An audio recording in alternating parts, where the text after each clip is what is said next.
Y el estudio de hoy es una pregunta: ¿qué es el paraíso según la Biblia?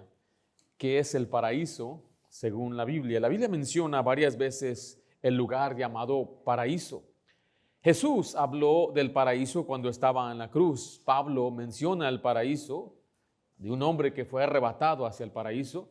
Y el libro de Apocalipsis también menciona el paraíso de Dios. Sin embargo, cuando muchas personas leen estos pasajes, surgen varias preguntas. Algunos se preguntan si el paraíso es simplemente otra palabra para decir el cielo donde está Dios. Otros creen que el paraíso era un lugar temporal donde iban las almas antes de la resurrección. Y algunos incluso enseñan o piensan que era una sección dentro del mismo infierno, el Hades, y después fue trasladado al cielo. Ahora, debido a estas diferentes interpretaciones, muchas personas terminan confundidas acerca de lo que la Biblia realmente dice. Hay otros que enseñan que el paraíso es aquí en la tierra después de que Cristo establezca su reino. Por eso queremos más bien desarrollar una cosmovisión bíblica. Recuerde, la cosmovisión bíblica es ver, entender e interpretar la vida a través de lo que Dios dice en la Biblia. Y así es como vamos a estar arraigados, es vivir firme en lo que Cristo es y lo que su palabra enseña, sin ser movido por mentiras o por presión del mundo. Ahora mira, la pregunta de nuevo es esta: ¿qué es el paraíso según la Biblia? Y le quiero dar una respuesta, una visión, una verdad bíblica central. El paraíso en la Biblia es el lugar donde Dios recibe a los creyentes. Y el Nuevo Testamento lo identifica con el tercer cielo, la presencia de Dios. Ahora, ¿por qué importa esto? Porque entender correctamente qué es el paraíso es importante, porque afecta cómo comprendemos la esperanza del creyente después de la muerte. Ahora, si interpretamos incorrectamente este tema, podemos terminar adoptando ideas que no provienen de la Biblia. Puede ser tradiciones o especulaciones. Hay mucha especulación de parte de muchos cristianos, pero nuestro deseo es siempre aprender lo que dice la Biblia y basarnos en lo que dice la Biblia, no en tradiciones, no en ideas. No, por tradición me refiero a una tradición bautista, sino queremos creer lo que Dios dice. Note lo que dice 2 Corintios 2:5. ¿Qué sucede cuando un cristiano muere? Dice: pero confiamos y más quisiéramos estar ausentes del cuerpo. ¿Qué dice al final ahí? Y presentes al Señor. O sea, cuando comprendemos lo que la Biblia enseña acerca del paraíso, nos da claridad acerca del destino del creyente. Entonces el paraíso es donde Dios recibe a los creyentes. Se lo voy a comprobar en unos momentitos. Así vamos entonces a lanzarnos al estudio con la importancia de la pregunta. La Escritura menciona este lugar en varios pasajes. Sin embargo, recuerde, hay diferentes interpretaciones. Para hacerlo correctamente, vamos a formular claramente esta pregunta: ¿de qué está tratando o qué significa y cómo responder? Y la pregunta completa, como ya se las hicimos o la hice hace un momento, es esta: ¿qué es el paraíso según la Biblia? Pero hay algunas variaciones de esa pregunta. Otros preguntan: ¿dónde está el paraíso? ¿Qué significa la palabra paraíso en la Biblia? ¿Es el paraíso el mismo lugar que el cielo? ¿Es el paraíso el tercer cielo? ¿Dónde van los creyentes cuando mueren? Y hay otra pregunta que podemos hacer también: es ¿cuándo vamos al paraíso? ¿Cuándo va el creyente al paraíso? ¿Es después de la muerte, después de la resurrección, o es algo que el creyente ya no disfruta o participa de ello, porque se supone que el paraíso era para los santos del Antiguo Testamento? Bueno, vamos a ver la suposición. Recuerde, siempre que hay una pregunta, puede haber implicaciones detrás de esa pregunta. Cuando la persona escucha la palabra paraíso, muchas veces tiene una idea formada acerca de lo que significa, y hay diferentes interpretaciones. Y aquí le voy a dar algunas de ellas. El paraíso es simplemente otra palabra para el cielo. Yo le pregunté a mis hijas: ¿qué es el paraíso? Me dijeron: es el cielo. Esa es una respuesta muy sencilla, es bíblica, yo creo que es correcto, pero es más que eso. O sea, la respuesta que debemos dar debe ser un poquito más completa. Alguien supone también que el paraíso es un lugar temporal donde las almas de los justos esperan antes de ir al cielo, y esta es una suposición equivocada. La otra suposición es: el paraíso estaba en la sección del Hades y posteriormente fue trasladado al cielo. Es posible que muchos cristianos aprendieron eso hace muchos años. Quizás usted lo aprendió, que cuando la gente moría iba al seno de Abraham, y como podía ver a el rico en el Hades o en el infierno, suponían que había dos secciones dentro o el centro de la tierra. ¿Quién había escuchado de eso antes? Ahora, ¿es verdad eso? Ahora, yo no sostengo esa postura y no hay nada malo si usted la quiere sostener. Pero la Biblia habla del paraíso y por eso si hay un paraíso, el paraíso es el tercer cielo donde está Dios, no puede ser entonces en el centro de la tierra. Pero bueno, la siguiente suposición es que el paraíso no está en el cielo, sino que será la tierra restaurada donde los seres humanos vivirán para siempre. ¿Quién enseña esto? Los testigos de Jehová enseñan esto. Pero vamos a ver por qué importa esta pregunta. Esta pregunta es importante porque está directamente relacionada con la esperanza del creyente después de la muerte. Filipenses 1:23 dice de esta manera: porque de ambas cosas estoy puesto en estrecho, teniendo deseo de partir y estar ¿con quién? Y estar con Cristo, lo cual es muchísimo mejor. Cuando uno muere, ¿a dónde va? Pero ¿qué tal en el Antiguo Testamento? ¿A dónde fue Enoc? Cuando dicen el seno de Abraham, le han llamado un lugar, pero la palabra seno se refiere a la parte del cuerpo de Abraham. O sea, fue y lo abrazó, lo consoló. ¿Enoc vivió antes o después de Abraham? Se supone, yo pienso que el primero que fue al cielo, el que murió siendo un santo, ¿quién fue? ¿Se acuerdan? Abel. No se le llama el seno de Abel, ¿correcto? Entonces, yo pienso que los creyentes en el Antiguo Testamento, cuando morían, iban directamente al cielo. Porque ¿a dónde fue Enoc? Bueno, él es una excepción. ¿A dónde fue Elías? Bueno, esa es una segunda excepción. Ya cuando ya son dos, ya no son excepciones. Ya no puede usar la palabra excepción. Y voy a probarlo en un momentito que el paraíso está en el cielo, siempre ha estado en el cielo. Si el paraíso es un lugar donde los creyentes están con Cristo después de la muerte, entonces entender correctamente este tema es esencial. Y una interpretación incorrecta puede llevar a confusión. Aquí le doy una respuesta simple y sencilla, después vamos a ir a algo más profundo. El paraíso es el lugar donde los creyentes están con Cristo. Lucas 23:43 dice: entonces Jesús les dijo: de cierto te digo que hoy estarás conmigo, ¿dónde? En el paraíso. Esto muestra que el paraíso es un lugar real de bendición en la presencia del Señor, y voy a explicar más Lucas 23:43 en un momentito. Note entonces la respuesta bíblica razonada. Vamos a ir y permitir que la Escritura misma explique el significado del paraíso.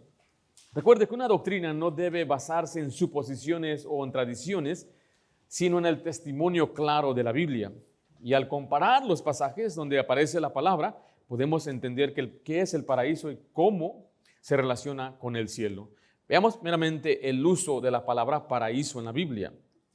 La palabra paraíso aparece pocas veces en el Nuevo Testamento, pero cada vez se utiliza para describir un lugar de bendición que está asociado con la presencia de Dios.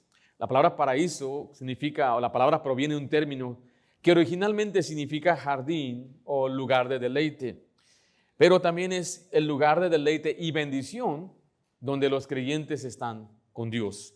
Ahora, en la Biblia se utiliza para describir esa presencia de estar con Dios. El término no describe necesariamente un jardín literal, sino el lugar de deleite en la presencia de Dios. Y el Nuevo Testamento aparece en 3 lugares nada más, en 3 áreas de la Biblia, a 3 pasajes: Lucas 23:43, 2 Corintios 12, 2 al 4 y Apocalipsis 2:7, los cuales estudiaremos en un momentito. Note conmigo letra B, el paraíso en las palabras de Jesús, basadas en Lucas 23:43. Vamos a leerlo, sígame con su vista. Dice: entonces Jesús le dijo: de cierto te digo que hoy estarás conmigo, ¿en dónde?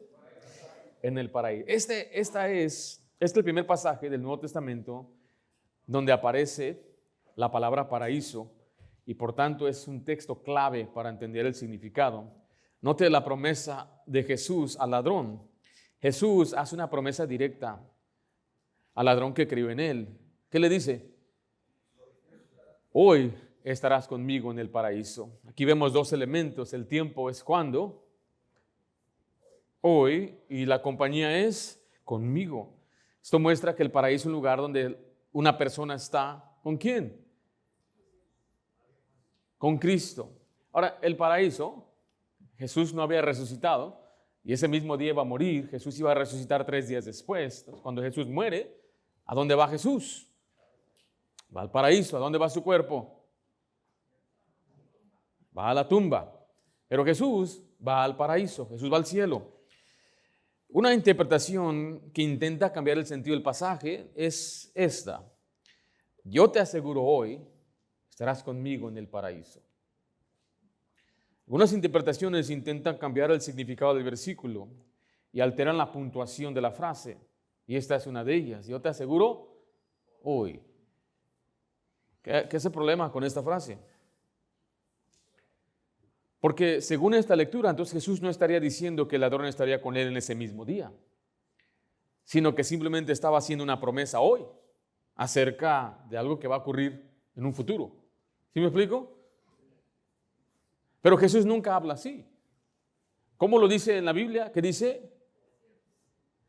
Jesús le dijo, no. Usted saltó una frase. Desierto. ¿Cuántas veces Jesús usa esa frase? Desierto, desierto. Desierto, ¿correcto? Pero aquí lo alteraron. En todas las demás partes lo dejaron igual. Pero aquí dejaron te aseguro hoy. Y la Biblia no tiene comas ni tiene puntos en el griego original. Y aún los mismos que dicen esto, dicen es posible que haya una coma ahí. Pero aquí ya está alterando el significado verdadero del pasaje. Porque usted tiene que ver lo que es el uso normal de la expresión de cierto te digo. En la forma de hablar de Jesús, la expresión de cierto te digo introduce una declaración solemne. O sea, cuando aparece la palabra hoy en este tipo de afirmaciones, describe el momento en que cumple la promesa, no el momento en que la pronuncia. Sabemos que lo está diciendo hoy. ¿Por qué lo dice te digo hoy? Jesús nunca habla así, en la Biblia nunca vemos ese tipo de lenguaje. Eso es para alterar. Él estaba afirmando y consolando porque la lectura natural del pasaje es hoy estarás conmigo en el paraíso. Y esa es la enseñanza general de todo el Nuevo Testamento. O sea que la interpretación de Lucas 23:43 concuerda con todo lo que el Nuevo Testamento dice. Dice 2 Corintios 5:8 de nuevo, pero confiamos y más quisiéramos estar ausentes del cuerpo, ¿qué dice después? Y presentes al Señor. O sea que Dios nos da una promesa que el momento que una persona muere estará presente. Si usted muere hoy, ¿a dónde debería? O sea que Jesús nos decía, hoy te doy una promesa. Le dijo, hoy vas a estar conmigo. Filipenses 1:23 dice, porque de ambas cosas estoy puesto en estrecho, teniendo deseo de partir y estar con Cristo. ¿Qué dice al final ahí? Lo cual es muchísimo mejor. No me acuerdo si estaba hablando con unos hermanos, hablamos un poco de la muerte. Hermano, ¿usted quiere morir? Sí, es muchísimo mejor. Dije, hermano, todavía no, espérese. Sí, la muerte, según las Escrituras, es mucho mejor que estar aquí en la tierra. ¿Por qué? Porque hay una gran compañía. La compañía que vimos ahí en el pasaje de Lucas, el tiempo es hoy. Si usted muere, ¿cuándo iría al cielo? ¿Y con quién va a estar? Con Cristo Jesús. Esta es una gran bendición. Por tanto, Lucas 23:44 concuerda con el pasaje general de todo el Nuevo Testamento. Cuando un creyente muere, ¿a dónde va? Va a estar con Cristo. Esto muestra entonces que el paraíso es el lugar donde los creyentes están en la presencia del Señor. No simplemente una promesa futura, ni un estado inconsciente hasta la resurrección, ni un día cuando el mundo será restaurado. Note conmigo letra B, el paraíso y el tercer cielo. Recuerde, hay 3 pasajes que mencionan paraíso y los 3 se pueden conectar. Segunda de Corintios 12, del 2 al 4, dice, conozco a un hombre en Cristo que hace 14 años, si en el cuerpo no lo sé, si fuera del cuerpo no lo sé, Dios lo sabe, fue arrebatado hasta el tercer cielo. Y conozco a tal hombre, si en el cuerpo, fuera del cuerpo no lo sé, Dios lo sabe, que fue arrebatado al paraíso, donde oyó palabras inefables que no le es dado al hombre expresar. ¿A dónde fue arrebatado? Al paraíso. Note que este pasaje, el apóstol Pablo describe una experiencia extraordinaria. Ahora, yo creo que es el apóstol Pablo, ahorita se lo voy a explicar por qué. Porque él menciona a una persona que fue arrebatada al tercer cielo. Luego, en el mismo relato, dice que esta persona fue arrebatada al paraíso. Y para entender correctamente el texto, debemos observar algunos elementos. Note que dice si en el cuerpo o fuera del cuerpo.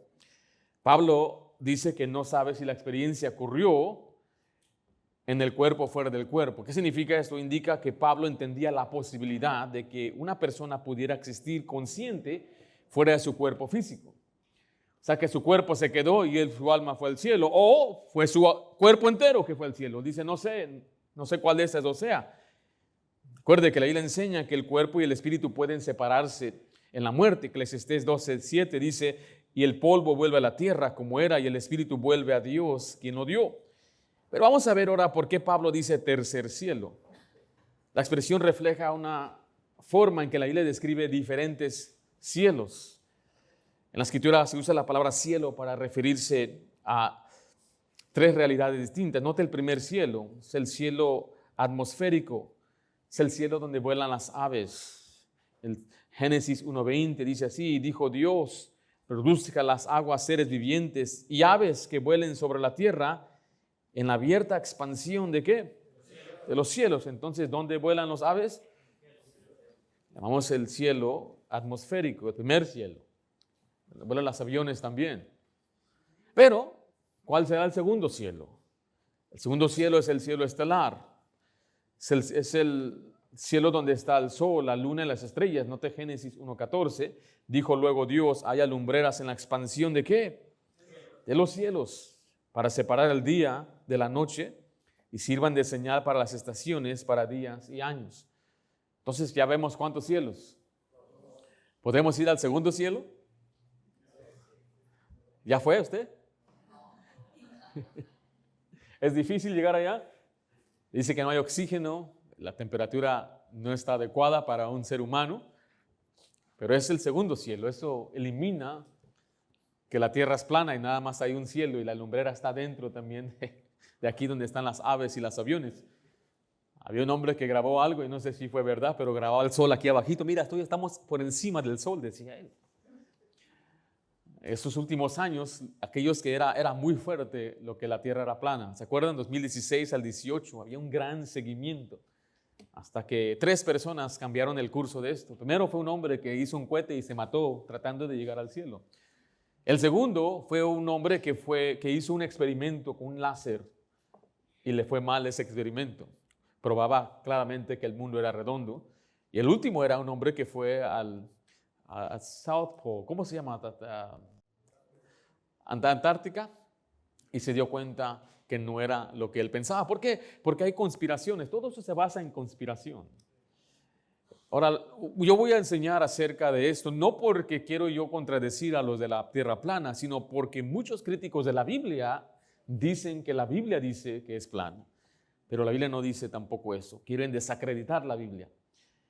Pero aquí vemos el segundo cielo, donde está la luna, las estrellas y el sol. Finalmente veamos el tercer cielo, y esta es la morada de Dios.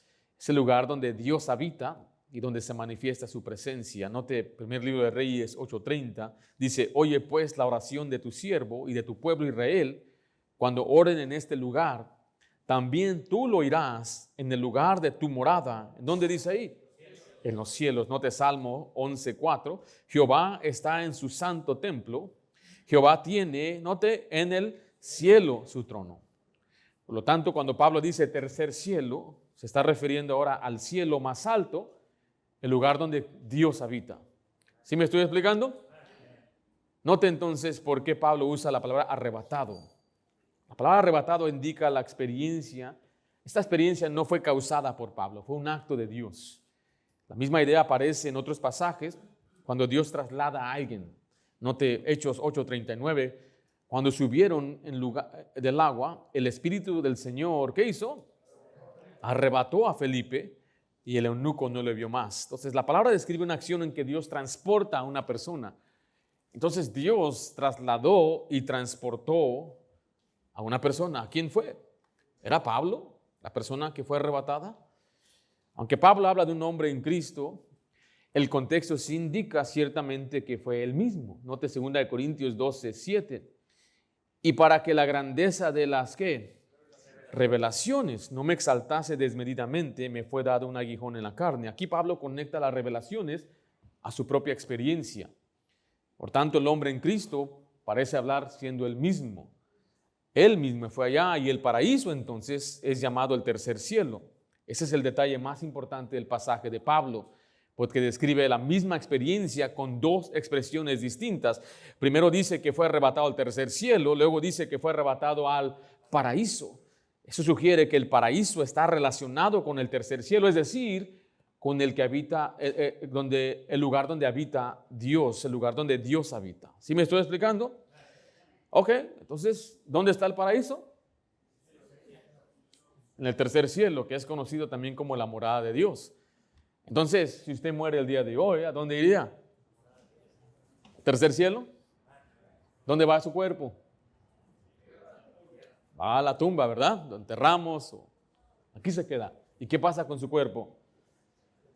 Duerme. ¿Recuerda? Hace 3 semanas aprendimos si duerme el alma. El cuerpo duerme, el alma no duerme. El alma se mantiene consciente y va a estar ausente en el cuerpo, presente con Cristo, en la morada de Dios, en el paraíso. ¿Sí? Qué tremenda bendición. Vamos a ver finalmente el paraíso de Dios según Apocalipsis 2:7. Dice Apocalipsis 2:7 de esta manera: el que tiene oído, oiga lo que el Espíritu dice a las iglesias. Al que venciere, le daré de comer del árbol de la vida, el cual está en medio de ¿qué? Del paraíso de Dios. Ahora, aquí hay un pasaje que dice el que venciere. Algunos aplican esto. Tienes que vencer. Guarda los mandamientos, pórtate bien, persevera. Pero Primera de Juan nos enseña, el mismo escritor dice que el que cree ya ha vencido. Entonces, ¿cómo vencemos? Poniendo nuestra fe en Jesucristo. Entonces, ¿ya es vencedor? Somos vencedores. Y ahora, cuando creemos en Cristo, tenemos una promesa. Podemos un día comer el árbol de la vida que está en medio del paraíso de Dios. Ahora no voy a dar más detalles acerca de qué significa eso de comer, pero hay un árbol de la vida, lo cual sí voy a explicar. ¿Qué es el árbol de la vida? Esta declaración conecta el paraíso con la vida eterna y con la presencia misma de Dios. El árbol de la vida aparece por primera vez en la Biblia como parte del jardín que Dios preparó al hombre en Génesis 2:9. Dice así: y Jehová Dios hizo nacer de la tierra todo árbol delicioso a la vista y bueno para comer. También el árbol de vida en medio del huerto, el árbol de la ciencia del bien y el mal. ¿Cuántos árboles había? Había muchos árboles, usted vio ahí, ¿verdad? Pero ahí señala 2 árboles. ¿Cuál es el árbol que tomó Eva? De la ciencia del bien y el mal. Ella no tomó del árbol de la vida. Es más, por eso Dios puso un ángel y una espada con fuego para que no pudieran comer de ese árbol. Dice que eran árboles deliciosos a la vista. Yo no sé cómo se miraba. Dice la isla que Eva miró y dice que se miraba bonito. Algunos piensan que yo pienso más bien que tenía que ser algo que se ve delicioso, como un mango, ¿no? Así como algo bonito. No una manzana, un mango tenía que ser así, ¿verdad? Pero la verdad no sabemos cómo se ve. Y hay gente que dice, no, que los teléfonos Apple es del diablo. No saben ni dónde llegó Apple. Apple llegó por Isaac Newton, un hombre que descubrió o él mismo explicó la teoría de la gravedad. Y de ahí viene la idea de la manzana, no viene del Edén. Y cualquiera de esos videos de TikTok que usted ve ahí le tienen convencido de todo. Yo he hecho la prueba, mire, siempre que si abre usted X y Facebook, pura propaganda tienen, pura mentira. Ya están diciendo que el presidente de Israel está muerto. ¿Has escuchado eso? Ya está muerto. Salió un video y tiene 6 dedos. Y la gente empieza a hacer un montón de especulaciones. Y cuando tú empiezas a buscar, a investigar bien, te das cuenta que es pura mentira. Incluyendo si la manzana era lo que comió Eva y ahora Apple está controlando tu vida con Siri y todo eso son puras cosas, puras especulaciones de conspiraciones falsas. Pero bueno, aquí vemos el árbol de la vida en Génesis 3:22, quiero que vea conmigo. Y dijo Jehová: he aquí, el hombre es como uno de nosotros, sabiendo el bien y el mal. Ahora pues que no alargue su mano y tome también del árbol de la vida y coma. ¿Y qué dice al final? Y viva para siempre. El castigo por comer del fruto prohibido era que iba a morir. La Biblia nunca menciona muerte espiritual. Yo no sostengo esa postura. Lo que dice fue una muerte física. ¿Por qué? Porque ellos tenían un cuerpo aparentemente que iba a ser eterno. Pero después de comer entró el proceso natural, porque la muerte entró al hombre por un hombre, por el pecado de un hombre, y sí murieron, nada más que murieron 900 años después. Y ahí viene ahora el curso natural. Ahora, ¿por qué dice que no usamos la palabra muerto espiritual? Porque Efesios tampoco habla de eso. La palabra muerto en delitos y pecado habla de condenación. Muchas veces la enseñanza está cargada con tradiciones y filosóficas. En este caso es una tradición reformada, que está muerto espiritual, y un muerto espiritual no puede responder, no quiere el evangelio, es como un animal, es como que le ofrezcas comida, unas semillitas a un ave de rapiña, no puede, tienes que cambiar su naturaleza. Entonces por eso, así es como muchos caen en esas trampas, que moriste espiritual. Pero si muere espiritual, significa no tienes vida espiritual, no puedes responder, y contradice Cornelio, contradice muchos otros pasajes, donde hay gente que sí tiene conciencia espiritual, Dios puso su ley en nuestros corazones, la conciencia, etcétera, etcétera. Pero este pasaje nota que dice vivirá para siempre. El árbol de vida representa la vida que procede de Dios. Note conmigo también que el árbol de la vida en la presencia de Dios, o está en la presencia de Dios. Por eso Apocalipsis 22, 1 al 2 dice: después me mostró un río limpio de agua vida, resplandeciente como cristal, que salía del trono de Dios y del Cordero, en medio de la calle de la ciudad, y a uno y a otro lado del río estaba, ¿qué cosa? El árbol de la vida, que produce 12 frutos, dando cada mes su fruto, y las hojas del árbol eran para la sanidad de las naciones. Este pasaje describe el lugar donde está el trono de Dios y del Cordero. Mira el versículo 3, y no habrá más maldición, y el trono de Dios y el Cordero estará en ella, y sus siervos le servirán. Por tanto, el árbol de la vida se encuentra en el lugar donde Dios mismo habita. ¿Y dónde habita Dios? En los cielos. ¿Y los cielos es? Entonces, ¿dónde está el paraíso de Dios?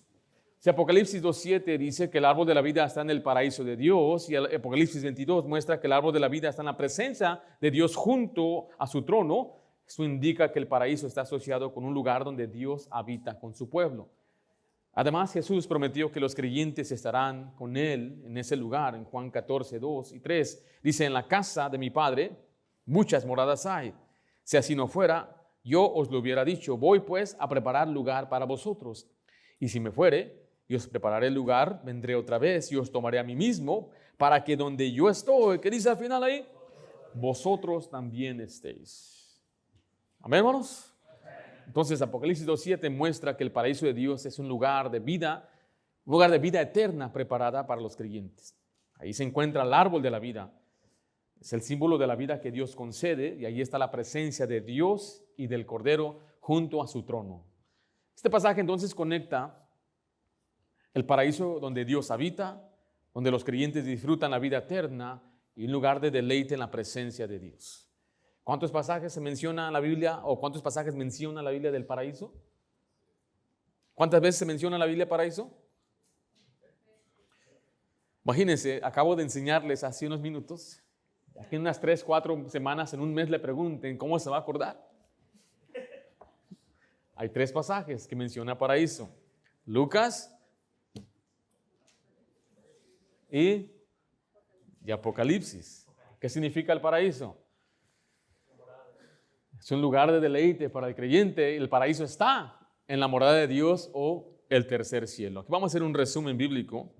A comparar estos pasajes podemos ver varias verdades claras. El paraíso es un lugar real mencionado en las Escrituras. No es simbólico, es real. Es el lugar donde los creyentes están con Cristo y está asociado con la presencia de Dios. Y el Nuevo Testamento lo relaciona con el tercer cielo, el lugar donde Dios habita. Por lo tanto, el paraíso es el lugar de bendición donde los creyentes están en la presencia de Dios. Aquí vamos la aplicación y la discusión final. Si alguien le pregunta alguna vez, la respuesta sencilla debe ser clara. Usted debe decir: la Biblia enseña que el paraíso es un lugar donde los creyentes están con Cristo. No es un estado de inconsciencia ni simplemente una promesa futura, sino la presencia del Señor. Cuando un creyente muere, inmediatamente va al cielo. Siempre que alguien le haga una pregunta a la Biblia de este tipo, usted puede hacerlo o puede enfocarse ahora en el Evangelio. Porque recuerde, la entrada a este lugar no depende de obras religiosas ni de méritos humanos. La promesa del paraíso muestra que la salvación se recibe por la fe en Cristo Jesús. ¿Y quién es quien da vida? Pues Cristo mismo, Él da vida eterna a todo aquel que cree en Él. La promesa del paraíso muestra que la salvación se recibe por fe en Jesucristo. O sea que si usted muere entonces en este día, ¿a dónde iría su alma? Usted puede decir, iría al cielo, al tercer cielo, que es un paraíso. ¿Pero por qué es un paraíso? Porque será una delicia estar en la presencia de Dios, seremos consolados para siempre. Ahora, yo sé que me gusta a veces como darle algo de interés, menciono una cosa aquí y allá, en otra ocasión hablaré del centro de la tierra, del mundo plano, mencioné varias cositas, porque veo que algunos se quedaron así como, ¿y qué quiere decir eso? Para eso es esta clase, ¿ven? Y si usted tiene alguna pregunta o alguna duda, déjenos saber. Si algunos ya tengo unas preguntas que estoy esperando, y no es que estamos ignorando algunas preguntas, simplemente estoy tratando de variar para que no suene muy parecido a cada pregunta que contestemos aquí. Entonces, mire, la invitación del Evangelio es clara. Cree en Jesucristo y tendrás vida eterna en el paraíso. Juan 3:16, porque de tal manera amó Dios al mundo que ha dado a su Hijo unigénito para que todo aquel que en él cree no se pierda, mas tenga vida eterna. Si usted está aquí, no ha puesto su fe en Jesús, mira, hay tres componentes de la fe. Usted tiene que oír y entender. Si usted no oye, no va a poder entender. Después de entender, usted debe creer lo que dice la Biblia, finalmente debe recibirlo o descansar en ello. Hay gente que dice, yo creo que Jesús murió por mí, pero también tengo que hacer esto. Entonces ya no está descansando 100% en la obra de Cristo. Si usted no cree en Jesucristo o no ha puesto su fe en Jesús como el único medio de su salvación, usted no estará en el paraíso, lamentablemente. Pero usted hoy puede ver lo que dice las Escrituras y salir de este lugar confiado que Jesús es el único que puede darnos vida eterna. Vamos a orar, tenemos el receso, pido que me acompañe. Padre Santo, damos gracias por lo bueno que eres. Te pedimos, Padre, que nos ayudes a confiar siempre en tu palabra. Qué bueno es tu palabra, Señor, para mostrarnos y darnos, Señor, una cosmovisión bíblica.